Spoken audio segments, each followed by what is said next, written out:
La population française n'a jamais été autant privée de sommeil. Cette dette, elle est évaluée actuellement à 1h30 et elle est évaluée en fonction par nuit. Par nuit, oui, c'est vraiment c'est monstrueux, quoi. C'est vraiment colossal.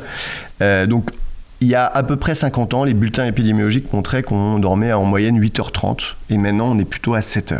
Après, il y a des petits dormeurs qui sont en fait très peu nombreux. Les petits dormeurs, c'est vraiment des gens qui ont peu dormi, moins de 5-6 heures, dès l'enfance en fait. Oui, parce qu'on a tous un peu quelqu'un dans notre entourage qui nous dit qu'avec 4 heures de sommeil, il peut fonctionner sans aucun souci, quoi. C'est vraiment très rare. Encore une fois, il y en a beaucoup en fait. C'est plus des gens qui vont se priver de leur sommeil parce que ils ont une charge socio-professionnelle très importante. Et puis à l'inverse, il y a des gens qui dorment plus que 7-8 heures, qui dorment 10 heures, 11 heures, qui sont ce qu'on appelle des longs dormeurs. Là aussi, faut écouter ses besoins, c'est tout à fait normal. Et souvent, je donne cet exemple pour se représenter. Einstein dormait 12 heures et Einstein a fait des trucs pas trop mal.